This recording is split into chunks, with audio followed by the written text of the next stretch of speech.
नमस्कार दोस्तों, study with Dev channel में आपका स्वागत है। दोस्तों, हमने कार्बोहाइड्रेट, वसा और प्रोटीन को देख लिया। अब देखते हैं पोषण में विटामिन। तो विटामिन क्या है?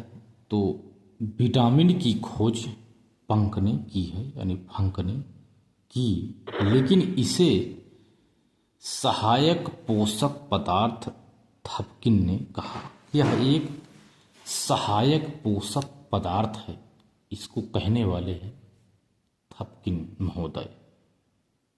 प्रोटीन, ए प्रोटीन होते हैं, जो विटामिन है ए प्रोटीन होते हैं, शरीर को ऊर्जा नहीं प्रदान करते, फिर भी इनकी कमी से शरीर में विभिन्न प्रकार से रोग हो जाते हैं, जिसको आप देख लेना।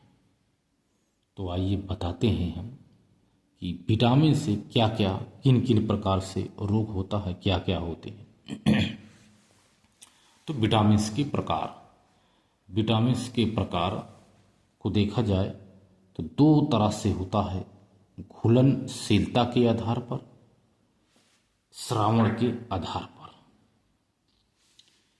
घुलनशीलता के आधार पर अगर विटामिन देखा जाए तो ये भी दो प्रकार के हैं, जल में घुलनशील तथा वसा में घुलनशील। जल में घुलनशील विटामिन है बी और सी, और वसा में घुलनशील विटामिन है ए डी ई के। ए डी ई के। अब देखते हैं श्रवण के आधार पर विटामिन के प्रकार।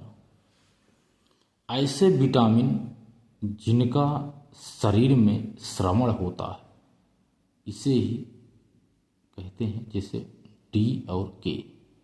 डी विटामिन जो वसा में घुलनशील है, डी और के, यह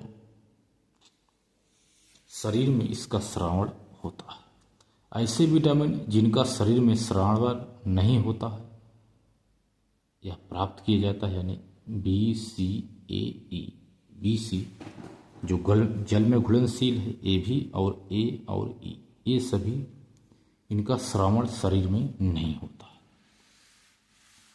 विटामिन ए, इसे रेटिनाल भी कहा जाता है। विटामिन ए को रेटिनाल कहा जाता है। इसका संश्लेषण यकृत में होता है। इसकी कमी से रतौंधी नामक रोग हो जाता है। इसका सबसे लोकप्रिय स्रोत गाजर है, आम है, जैसे पीले फल भी इसके अच्छे स्रोत हैं। तो दोस्तों, ये है विटामिन ए, इसको कहते हैं रेटिनाल। दूसरा है विटामिन बी1, इसे थायमिन भी कहा जाता है। इसकी कमी से बेरी बेरी नामक रोग हो जाता है। बी1, इसका सबसे अच्छा स्रोत होता है पनीर। बी1 का सबसे अच्छा स्रोत होता है पनीर। विटामिन बी2, इसको राइबोफ्लोविन कहा जाता है। इसकी कमी से चर्म रोग होता है विटामिन बी2 से, इसे राइबोफ्लोविन कहते हैं। विटामिन बी5, इसे पेंटोथोनिक एसिड कहा जाता है। इसकी कमी से पेलाग्रा नामक मानसिक रोग हो जाता है। यह है विटामिन बी5, यानी पेंटोथोनिक। B1 thiamine, बी2 riboflavin, B5 पेंटोथोनिक। B6, इसे पायरिडॉक्सिन कहा जाता है। पायरिडॉक्सिन, सपनों को याद रखने वाला विटामिन यही है, विटामिन बी6, पायरिडॉक्सिन। अगला है फोलिक एसिड। इसकी कमी से एनीमिया नामक रोग होता है। फोलिक एसिड की कमी यदि हो गई शरीर में तो एनीमिया नामक रोग हो जाएगा।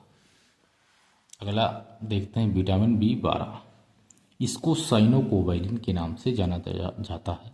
विटामिन बी12 साइनोकोबालिन, यह भी रक्त के निर्माण के लिए जिम्मेदार होता है।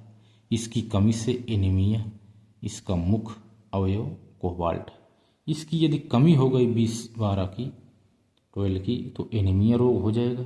यदि इसका देखा जाए मुख्य अवयव तो यह है कोबाल्ट। यह है विटामिन बी। देखते हैं विटामिन सी, इसे एस्कॉर्बिक एसिड भी कहा जाता है। विटामिन सी को एस्कॉर्बिक एसिड। यह लोहे का अवशोषण करने वाला विटामिन है। इसे घाव भरने वाला विटामिन भी कहा जाता है। इसकी कमी से स्कर्वी रोग हो जाता है, यानी मसूड़ों और दांत संबंधी यह बीमारी इससे हो जाती है। वैसे तो यह खट्टे रसदार फलों में मिलता है विटामिन सी, लेकिन इसका सबसे अच्छा स्रोत होता है आंवला और पपीता आदि माना जाता है। अब देखते हैं विटामिन डी। इसे कैल्सीफेरॉल भी कहा जाता है। विटामिन डी को कैल्सीफेरॉल भी कहा जाता है, अर्थात यह एक हार्मोन भी है। विटामिन डी एक हार्मोन भी है। इंपॉर्टेंट है कि वह कौन सा विटामिन है जो एक हार्मोन है, तो वह है विटामिन डी। इसे एंटीबैक्टीरियल एंजाइम भी कहा जाता है।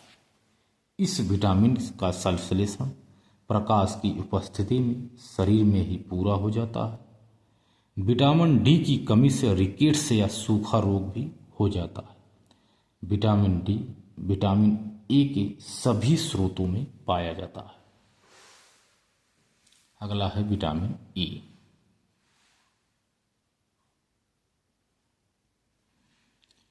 विटामिन ई को टोकोफेरॉल भी कहा जाता है। टोकोफेरॉल भी कहा जाता है विटामिन ई को। यह ब्यूटी विटामिन है। विटामिन ई ब्यूटी विटामिन है। इसकी कमी से नपुंसकता हो जाती है। यह अंकुरित बीजों में पाया जाता है। अगला है विटामिन के। इसे फिलोक्विनोन कहा जाता है। इस विटामिन का संश्लेषण आंत में पाए जाने वाले कीटाणु करते हैं। यह विटामिन प्रोथाम्बिन प्रोटीन के लिए जिम्मेदार होता है, अतः इसकी कमी से रक्त थक्का नहीं जमता। यह विटामिन ए। दोस्तों, हमने पोषण में देख लिया कार्बोहाइड्रेट, वसा, प्रोटीन और विटामिन। अब देखते हैं दोस्तों पोषण में खनिज लवण। पोषण में खनिज लवण और दंड, जो अकार्बनिक पदार्थ हमने दोस्तों बताया था पोषण में, यह है कार्बनिक देख लिया, कार्बोहाइड्रेट, प्रोटीन, वसा, विटामिन। अब अकार्बनिक पदार्थ में देखते हैं खनिज लवण और जल।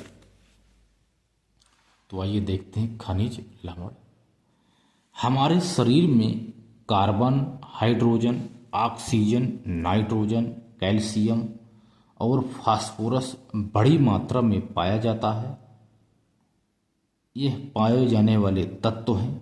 इन तत्वों का महत्व निम्नलिखित है। कैल्शियम और फास्फोरस, ये दोनों हड्डियों और दांतों के निर्माण के लिए जिम्मेदार होते हैं। कैल्शियम चौड़ी पत्ती वाले सागों में बड़ी मात्रा में पाया जाता है, यानी पाया जाता है। लोहा या आयरन, लोहा या आयरन। आयरन हीमोग्लोबिन के निर्माण के लिए जिम्मेदार होता है। आयरन हीमोग्लोबिन के निर्माण के लिए जिम्मेदार होता है, अतः आयरन की कमी से एनीमिया या रक्त अल्पता का रोग हो जाता है। एनीमिया की संभावना गर्भवती महिला में अधिक होती है, इसीलिए डॉक्टर उन्हें आयरन की, जो आयरन फोलिक एसिड है, इसकी 100 गोलियां दे देते हैं आंख मूंद कर। सर्वाधिक आयरन मेथी, पुदीना, पालक और धनिया में पाया जाता है। करौंदा और अमरूद में भी बड़ी मात्रा में यह मिलता है, लोहा और आयरन। कलेजी भी इसका अच्छा स्रोत है, लोहा और आयरन का। अगला खनिज पदार्थ है पोटेशियम। यह रक्त परिसंचरण में महत्वपूर्ण भूमिका निभाता है। पोटेशियम, इसकी कमी से हृदय संबंधी समस्या हो जाती है। सबसे अच्छा स्रोत है इसका सेब, पोटेशियम का।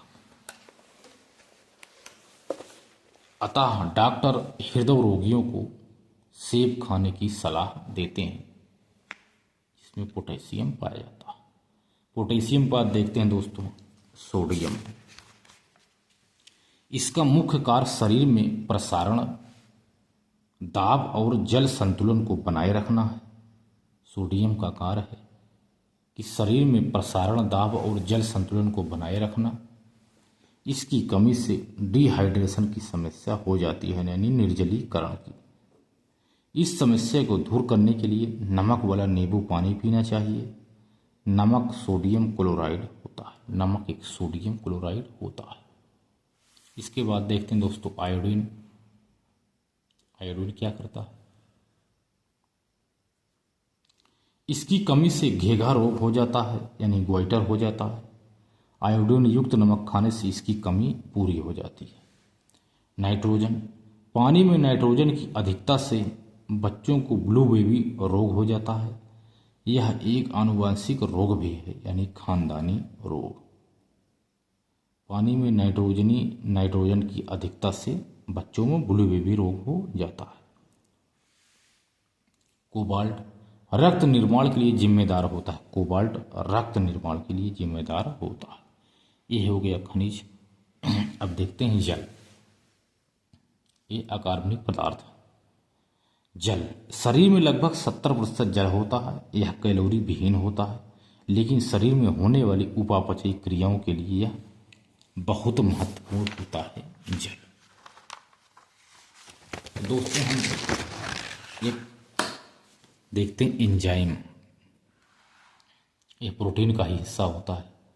ये थोड़ा इसको देखते हैं, उसमें कार्बनिक पदार्थ में छूट गया था एंजाइम। एंजाइम प्रोटीन ही होते हैं।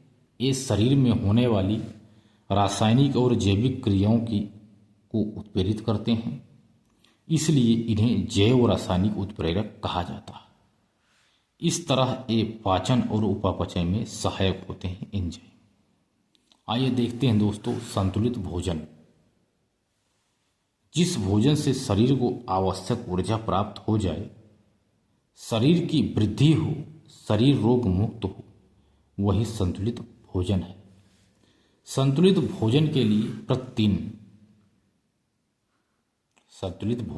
प्रतिदिन 500 ग्राम कार्बोहाइड्रेट, 100 ग्राम प्रोटीन, 100 ग्राम वसा लेना चाहिए। इसके अलावा अन्य खनिज लवण और विटामिन भी लेना चाहिए। तो आइए देखते हैं संतुलित भोजन। कार्बोहाइड्रेट 500 ग्राम से कम, यदि 4 से गुणा की जाए कैलोरी से तो 2000 कैलोरी। प्रोटीन 100 ग्राम 4.10 में 410 कैलोरी। वसा 100 ग्राम तो 9 गुणे तो 900 कैलोरी। यानी एक स्वस्थ व्यक्ति को प्रतिदिन 3000 से 3500 कैलोरी ऊर्जा की जरूरत होती है। दूध, अंडा यदि मिला दिया जाए तो दोनों के बराबर मूंगफली में प्रोटीन, विटामिन पाया जाता है। ये पूर्ण भोजन होते हैं। दूध और अंडा ये पूर्ण भोजन होते हैं, लेकिन जो मूंगफली है, दूध और अंडा जितने प्रोटीन, विटामिन होते हैं उतना अकेले ही मूंगफली में पाया जाता है। मूंगफली ऐसा पदार्थ होता है जिसमें सभी तत्व प्रचुर मात्रा में पाए जाते हैं। कार्बोहाइड्रेट 27%, प्रोटीन 26%, वसा 35 से 40% पाया जाता है। दूध के बारे में देखते हैं। दूध क्या है? दूध की सफेदी कैसीन के कारण होती है। दूध का पीलापन कैरोटीन, दूध का मीठापन लैक्टोज, ये कार्बोहाइड्रेट है। दूध का खट्टापन लैक्टिक एसिड के कारण होता है। यदि देखा जाए गाय के दूध में तो 3% और भैंस के दूध में 4% प्रोटीन पाया जाता है। ऊंट और हाथी के दूध सर्वाधिक वसा पाया जाता है। ऊंट और हाथी के दूध में सर्वाधिक वसा पाया जाता है। तो दोस्तों अगली वीडियो में अगला टॉपिक शुरू करते हैं दोस्तों रक्त परिसंचरण का। तो मिलते हैं और बेहतरीन क्लास में, तब तक के लिए धन्यवाद।